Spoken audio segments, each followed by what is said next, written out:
Hi friends, welcome to my channel. ఈరోజు మనము ముల్లంగి పల్లి పచ్చడి ఎలా చేసుకోవాలో చూసేద్దాం.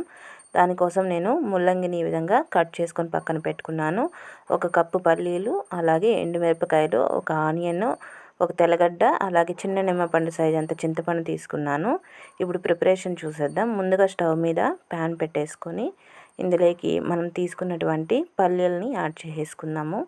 చాలా టేస్టీగా ఉంటుందండి. ఈ ప్రాసెస్లో మీరు ఒకసారి ట్రై చేసి చూడండి.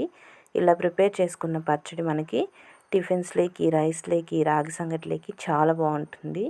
ఈ విధంగా పల్లీలు వేగిన తర్వాత ఇందులోకి మనం తీసుకున్న ఎండుమిరపకాయలు కూడా యాడ్ చేసుకుందాము. ఎండుమిరపకాయలు కూడా యాడ్ చేసి 1 టేబుల్ స్పూన్ అంతా ఆయిల్ కూడా యాడ్ చేసుకుందాం. ఈ ఆయిల్లో ఫ్రై చేసుకోవడం వల్ల పచ్చడి అనేది మరింత టేస్టీగా వస్తుంది.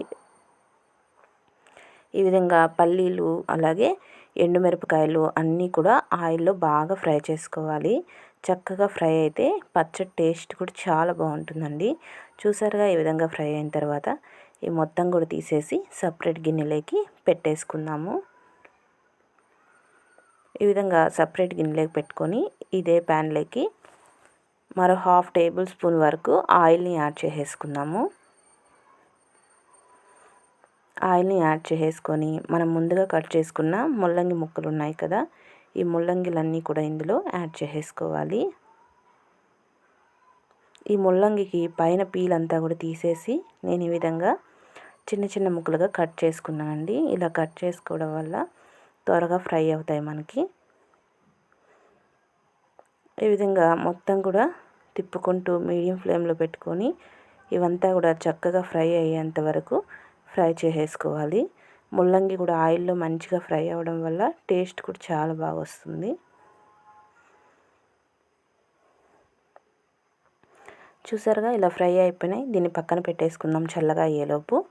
ఇందాక మనం వేయించుకున్న పల్లీలు, ఎండుమిర్చి అంతా కూడా ఒక మిక్సీ జార్లోకి తీసుకున్నాను. ఒక 5 లేదా 6 తెల్లగడ్డపాయలు పొట్టు తీసేసి తీసుకున్నాను. అలాగే మనం నానబెట్టుకున్న చింతపండు ఉంది కదా, చింతపండుని కూడా ఇందులో యాడ్ చేసి కల్లుప్పుని మీ రుచికి సరిపడా చూసుకొని యాడ్ చేసుకొని మిక్సీ మూత పెట్టేసుకొని ఒకసారి పౌడర్ లాగా మిక్సీకి పట్టేసుకుందాం.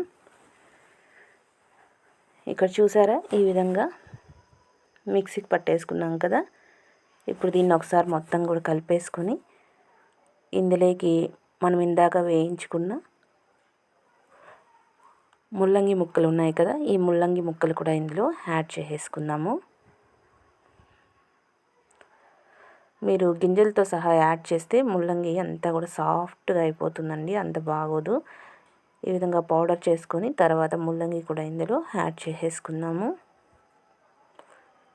ఇలా యాడ్ చేసుకొని ఇందులోకి వాటర్ కూడా యాడ్ చేస్తున్నాను. మనం ఇందాక చింతపండు నానబెట్టిన వాటర్ని యాడ్ చేశాను. ఇప్పుడు మిక్సీ మూత పట్టేసి మెత్తగా మిక్సీకి పట్టేసుకుందాం. ఇక్కడ చూసారా, ఈ విధంగా చక్కగా మిక్సీకి పట్టేసుకున్నాను కదా. ముల్లంగి పూర్తిగా మెదవకుండా అక్కడక్కడ తగులుతూ ఉంటే నోటికి చాలా బాగుంటుంది. ఈ విధంగా మిక్సీకి పట్టుకున్న తర్వాత దీనికి పోపు వేసుకుందాం. పోపు వేసుకోకపోయినా బాగుంటుంది, పోపు వేస్తే మరింత టేస్టీగా ఉంటుంది. స్టవ్ మీద ప్యాన్ పెట్టుకొని 1 టేబుల్ స్పూన్ వరకు ఆయిల్ యాడ్ చేసుకుందాం. ఆయిల్ హీట్ ఎక్కిన తర్వాత పోపు దినుసులన్నీ కూడా యాడ్ చేసి ఇవి చిటపట్లాడిన తర్వాత సన్నగా కట్ చేసుకున్న ఆనియన్స్, అలాగే ఫ్రెష్గా ఉన్న కరివేపాకు రెమ్మలు యాడ్ చేసి ఇదంతా కూడా చక్కగా ఫ్రై చేసుకుందాము. ఇవంతా కూడా గోల్డెన్ బ్రౌన్ కలర్ వచ్చేంత వరకు ఫ్రై చేసుకుందాం.